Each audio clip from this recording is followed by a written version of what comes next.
Well, hi, my name is Yasser Naqvi. I am the Chief Executive Officer of the Institute for Canadian Citizenship.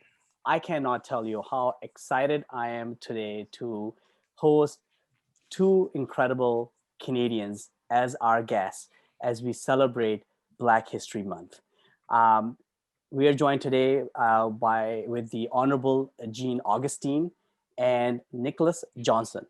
Now, Jean Augustine does not need any introduction, but just to remind you, Jean is a trailblazing politician and social activist. She is also a former teacher and principal. In 1993, Jean made history as the first woman to be elected to Canada's House of Commons. She served as a member of parliament until 2006 when she decided to move on to new challenges. Our other guest is Nicholas Johnson, who is currently a PhD student at MIT. He is studying operations research, the study of how to make good decisions with limited information in uncertain environments. Nicholas holds an undergraduate degree with highest honors from Princeton University. Now, if you were not impressed yet, listen to this. In 2020, Nicholas made history as the first Black valedictorian in Princeton's 274-year history. Oh. Nicholas, congratulations. We are so proud of you.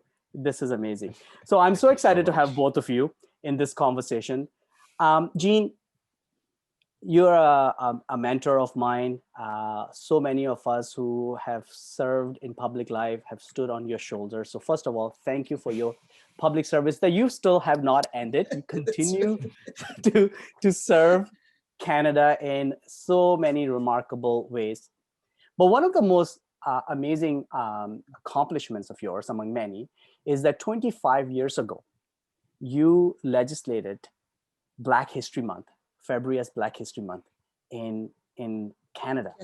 And, you know, it really has changed the way people look at Black history because it is so much part of Canadian history. Had you ever thought that 25 years later, Black History Month will have the kind of significance that it has as we build Canada? First of all, Nessie, thank you for the opportunity to be with you and the opportunity to meet Nicholas, because I read Nicholas's story and was so impressed that this Black young man, this Black young Canadian made us so proud. 25 years ago, when I rose in the House of Commons to ask my colleagues to give unanimous consent to a motion that I was putting on the floor, a motion to designate February as Black History Month in Canada. The motion had to be bare-boned because, as you know, I could not put anything in there that was debatable. I had to go to the point. What are the facts?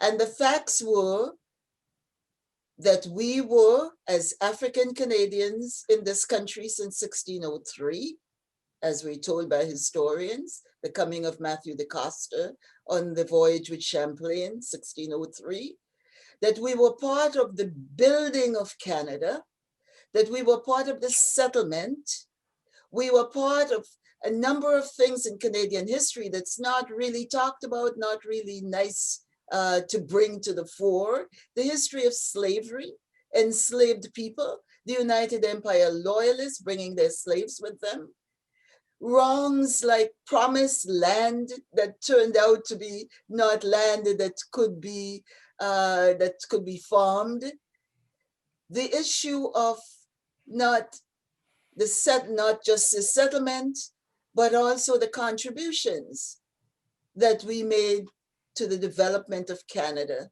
We were part of this nation building, and that we continue to contribute. And present day, the contributions of African Canadians. And one of the things in the motion that we underscored was the diversity of the African Canadian community in Canada. And so there was nothing debatable. And in a house that did not at that point in time address issues like that, I had to work really very hard with colleagues to make sure that I got their consent. I had to have million pieces of paper with the motion on it as I went from desk to desk and person to person. Because remember, in 1995, we weren't doing the email and social media and all of that stuff. So I had to talk to them with a piece of paper in my hand and leave a piece of paper with them. What did I anticipate? Because I'd come from education and I saw nothing in the books about people of African descent teaching social studies, nothing there. Nothing about our indigenous, Métis, or other peoples. And so I knew that this motion would create some synergies so that curriculum writers, teachers, and educators would feel the official recognition would give them the push the effort to do that research so that our young people in our schools can learn about this and we can have some curriculum changes. What I did not visualize is what it is today, 25 years later, that Black history is celebrated from coast to coast to coast, large urban centers, small communities, churches, entertainment, media, every single place in our corporate bodies and or institutions, etc., that we were all talking Black History Month. And I keep saying over and over and over, Black history is not just for Black people. Black history is Canadian history. It's a history that all of us need to know about. It's a history that tells the complete, helps to tell the complete story of Canada. And we all need to know that. If we are this diverse society that we are, we need to know each other's history. Absolutely. That's remarkable. Nicholas, I'm going to guess that you were not born 25 years ago. Am I correct? You are correct, yes. So what does that mean to you? That here you are sitting with Jean Augustine, the pioneer, the first Black woman as member of parliament who brought this motion, stood in the House and declared February as Black History Month. What does that mean to you, and what impact, as you've grown up in Canada and the amazing things you're doing, it has made in your life? Mm-hmm. Well, first, let me say thank you so much for having me and for giving me the chance to be a part of this conversation and to meet both of you. I'm so excited to be here. And to answer your question, it means the world to me. Black History Month is really an opportunity to focus on and appreciate the countless significant contributions that Black people have made across society, contributions that largely go unrecognized, unfortunately. And, you know, to both of your points, it is so important to acknowledge that Black history truly is Canadian history.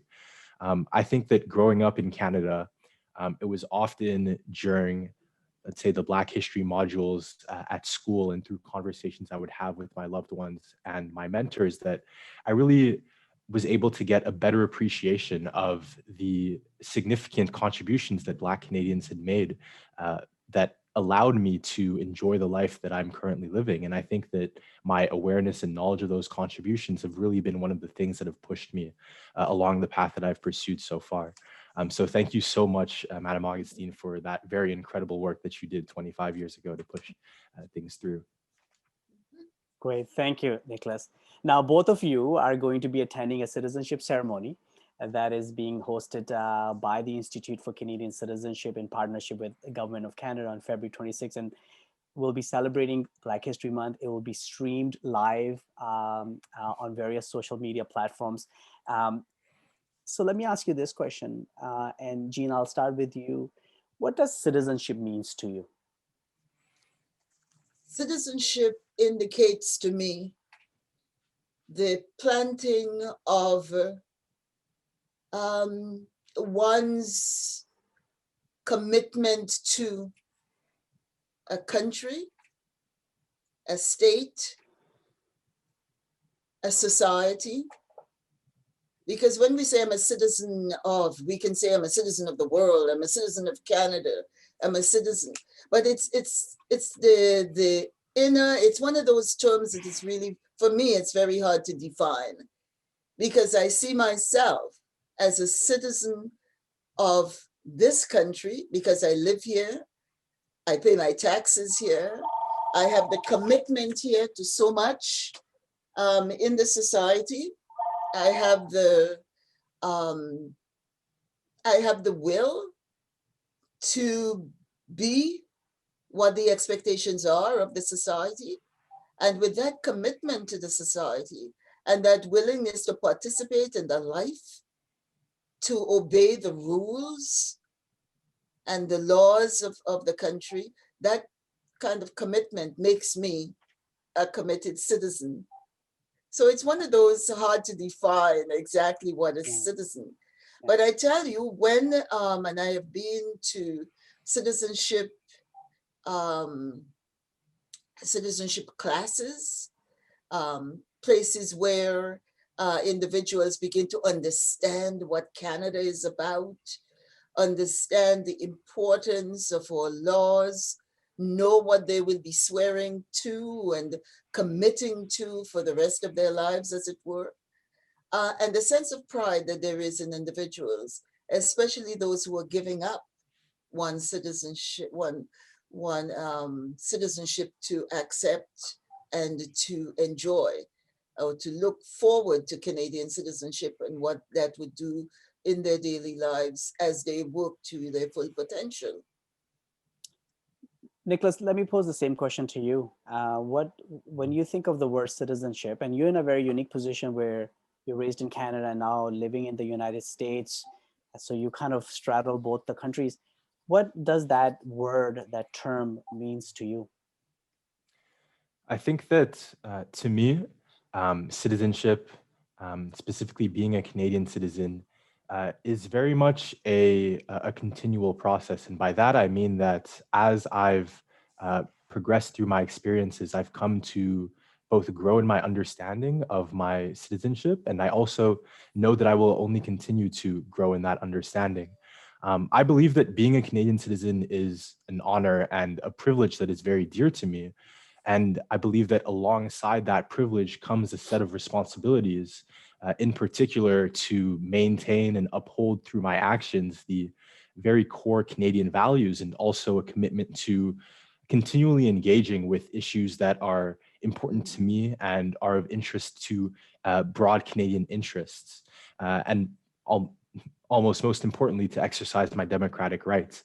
Regarding your point about my unique position, having been raised in Canada and now currently living in the U.S., I think that the past several years that I have spent living in the United States and traveling internationally have given me an appreciation and an understanding for the Canadian values that I was raised around that I didn't have previously, and I've come to better appreciate how these values guide the work that I do and the problems that I seek to address in my academic work. And it's so interesting to hear both of your answers, because we at the Institute for Canadian Citizenship promote active citizenship, and it's very much sort of talking about the notion that, of course, we have rights as citizens: right to vote, to serve on jury, to run for office, right, Jean? Which, Nicholas, I hope you consider doing one day, because we need leaders like I'm you. sure, exactly. But then there's other responsibilities as citizens as well, such as responsibility to reconcile with the indigenous peoples of this land, to understand Black history as Canadian history, and to be able to seek justice for people of color, of racialized people, to build their lives, and many other things. And so it's very interesting to hear your thoughts in that regards. Let me ask you a related question. Both of you have made history. It's remarkable, both of you. Jean, you being the first Black woman to be elected as a member of Parliament, Black History Month, and other things that you have done in the Parliament and since leaving Parliament. And Nicholas, you just started your journey, but You already have shattered records and made history. What does that mean to you, and what lesson you want other Canadians, whether they're Black Canadians or come from other backgrounds, to take? Gina, I'll start with you. I go back all the time to the notion that, and I'm going back to the time when I was a minister of the Crown or chair of committee traveling on behalf of the government of Canada or carrying the message of the government of Canada in different spheres.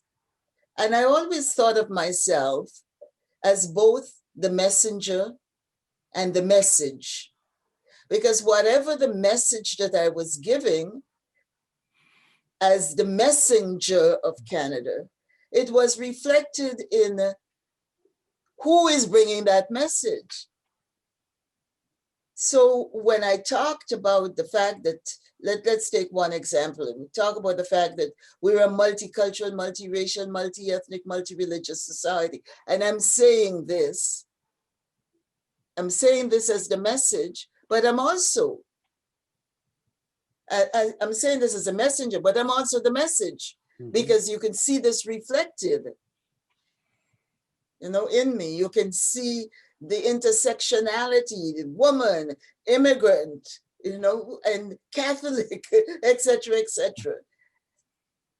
And so I always consider that as an important part of who I was in the political arena. I was the messenger and the message.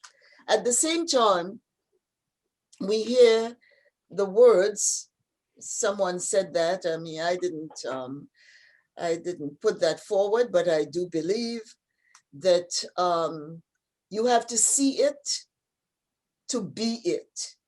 And so we give the message to everybody else. And I gave that message when I ran. It was a risk. I didn't have any person out there, role model, that I can say this person did it that way or the other. But I was able to get there. And I was able to do a few things, to do some things that were important while I was there. And that was also saying to communities, saying to others who wanted to get into the political arena, saying to whatever, that you can do this too. You can be there too. So representation is important. Seeing someone who has achieved something and knowing that it's possible. And so, I think Kamala Harris said something similar when she was sworn in as Vice President of the United States, that this was a signal to women and to all girls and whatnot that is possible. Yeah, and that she was the first, but she will not be the last. And that was a big signal.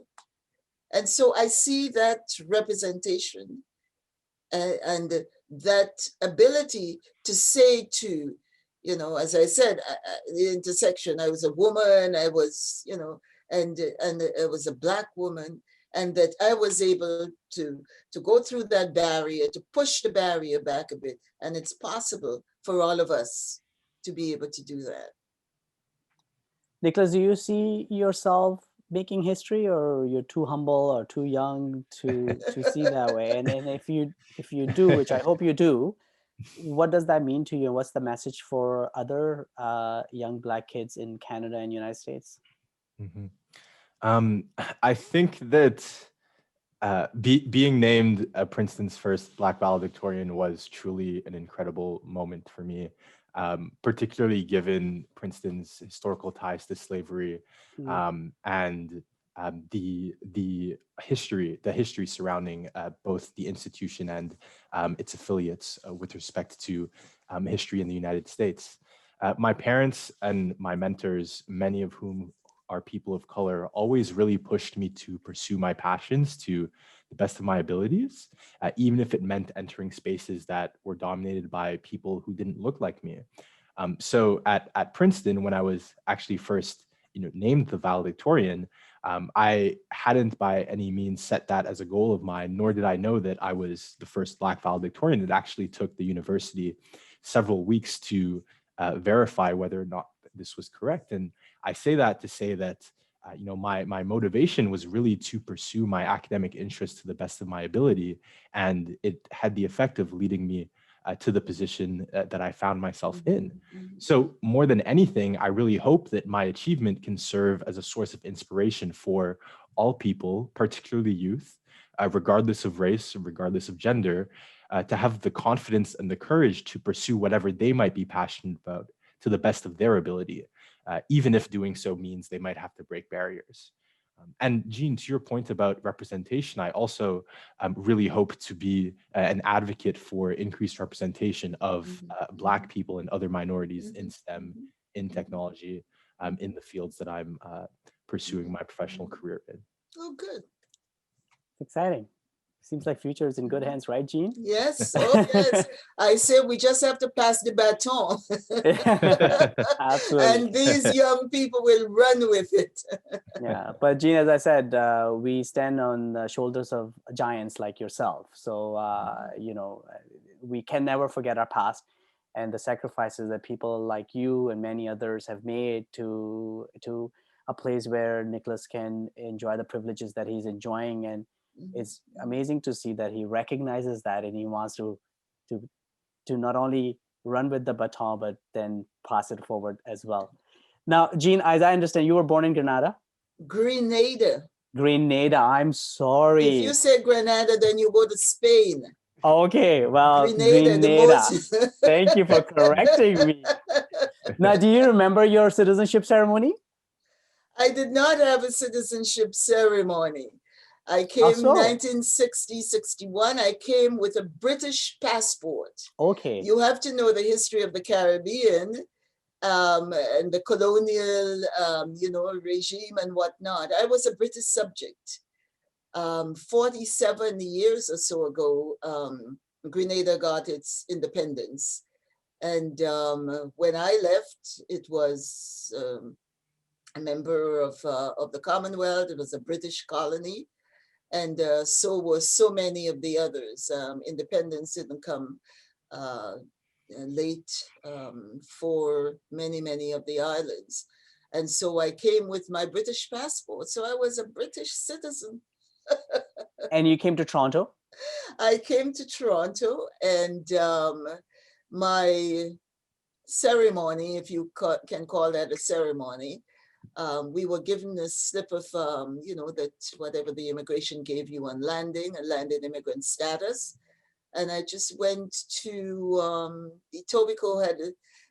Toronto was then into different boroughs, as they called it at the time. So the city of Etobicoke, I went into the office there, and they just took that piece of paper and gave me a little card that says citizen. So there was no big ceremony or anything of the kind. So what was Toronto, Etobicoke, Ontario, Canada like when you came? It was different. When I saw another Black or brown face, I said hello. I gave them my phone number and I asked for theirs. Remember, we had no Charter of Rights and Freedom at the time. That didn't come till 1982. We had no Human Rights Commission at the time, and Human Rights Code as we know it today. That didn't come till 1962 with Dan Hill and others. We did not have any Landlord and Tenant Act, so that they can have a big sign at the door and you went and it's for rent, yes, but not to you. And they can say that to you. We had no police community relations, so that the police were investigating themselves and pronouncing on themselves. And things were happening in the community without any kind of recourse from the police. We had no school board talking with parents or including parents in the discussions about anything. So it was a place that was ripe for activism and advocacy. And that's where I came in with that sense of the just society. Who are we? How can this person tell me you passed the test, but you're not a good fit for our organization? Because there was no Employment Equity Act, and there was nothing that that spoke to how management and institutions can behave. That school guidance counselors can direct young people, Black young people, Indigenous young people, into courses that didn't lead to the kind of aspirations of the young people. So it was the wild, wild. And it was activism and advocacy, because I'm sure you know that, you've been in government. The government doesn't say, let's call a meeting today so we can talk about what we're doing for these people, right? Things happen because the people advocate, they push. And in the old days of the 60s and 70s, Nicholas, I'm not sure if your parents were around then, we were demonstrating. Every weekend there was a march, there was a protest. We were there making sure that our voices were heard, making sure that we made enough noise that would convince our representatives to change to make some changes. And so all these things that we're talking about, and right now, I can proudly say that we have a system, Canada has a system of laws that covers the waterfront. We have excellent legislative policy direction and things that we have created to make the society equitable, just, fair, diverse, recognizing our diversity. But it's in the implementation where things break down. You can have the laws, you can have the rules, you can have the procedures, but then it breaks down at different levels. If the leadership is not there, if the managerial responsibility to make sure that they bring people along the line to where the voices could be in the rooms. And this is why we have work to do. And I consider Canada a work in progress when it comes to those issues. But also, I think you would recognize that we are in the middle of the decade for people of African descent. It means that the 194 or so states and countries of the United Nations have recognized that wherever there are people of African descent around the world, that the situation is the same. The social justice issues, the employment issues, the housing issues, the incarceration issues, wherever people of African descent, whatever country you can think of. And this is why they all agreed, the nations have all agreed, let's get this decade, let's do 10 years, because it can't happen in 1 year. Let's look at the 10-year span when all the nations would focus on the situation of people of African descent. And so we know that there is work to be done, and each and every one of us in our own sphere of endeavor have the responsibility to make sure that we recognize this diversity, that we recognize the importance of respecting and helping people develop to their full potential. Because what we're working at and what we should be working at is the whole issue of inclusion. Absolutely. And I'm really glad that you raised this point that we have come a long way, but there remains still work, yes, as you said, around implementation. There are systemic challenges. If anything, this pandemic has exposed those fault lines. There is an appropriate reckoning that is taking place, hopefully beyond just the Black community here in Canada and United States, but other communities also recognizing that the Black communities have been marginalized, still feel racism. Nicholas, what does that work looks like for you from your perspective as an academic, as a student, somebody who's got a whole future ahead of you, in terms of how do we deal with these systemic challenges? That is an incredibly important question, and one that has no clear answer. I think the solution is going to be quite complex. And um, one way that I seek to engage with that issue is to try and play my role in addressing those issues of systemic racism that exist within academia and within STEM and technology, the fields that I'm studying. Here at MIT, and this is very much representative of many institutions of higher learning. Black students and other minorities are consistently underrepresented at the graduate, undergraduate, at the faculty level. And I think that one thing that I strive to do is to strive to be a voice and be an advocate Mhm. towards other people who share parts of my identities, people who might feel afraid to enter these spaces that are dominated by individuals who don't share part of their identity, or spaces that do struggle with these issues of systemic racism. So I strive to play a role along that avenue, and also to do my part in lobbying the administration of my institution to take concrete actions to work towards a solution here. Mhm. Mhm. Nicholas, are you hopeful? I am hopeful. I think that the fact that there is such increased public discourse during this period and in recent months Mhm. is Mhm. quite important. I think it's a critical first step to make meaningful progress towards this issue. And I think engaging in conversations about this topic with people in all parts of society will be immensely valuable in making real progress here. And Jean, where do you drive your hope from? When I look at the young people who are finding themselves in courses like Nicholas is taking at university.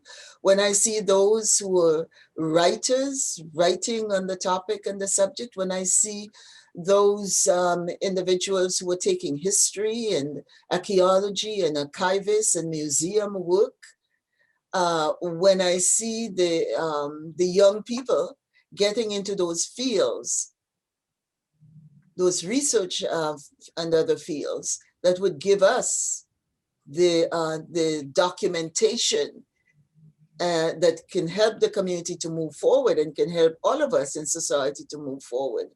But I agree that it's the conversations that are taking place right now, where corporate bodies have to begin to say, how many are on our board? How can we move someone out to move someone in? Where are the voices? And what are our hiring practices and who are we hiring? And we have before us all the reports and surveys and studies that have shown that when the voices in the room come from various sources, the conversation is richer, the bottom line is better, etc., etc. And the other is the fact that, and I've been calling for this, we've talked the talk, as it were, for umpteen years around certain issues. For example, in the city of Toronto, we have stacks of research and reports that have been done about Black youth and policing, about policing in the Black community, etc., etc. And we have recommendations. So I say no more reports and whatnot. Let's implement some of these things. Let's, as the Jamaicans would say, let's walk the talk. No, you're absolutely right, and I feel the same way. After having served in parliament and government, just like Eugene, you look back, and I feel more impatient now than when I was there, and I always think I wish I've done more. Listen, this has been such an inspiring conversation. I can talk to both of you like for a whole day. It is so remarkable to have both of you be part of this conversation. Two trailblazers, Jean, you in particular, for everything you have done and you continue to do to improve the lives of people like myself and Nicholas and so many other people.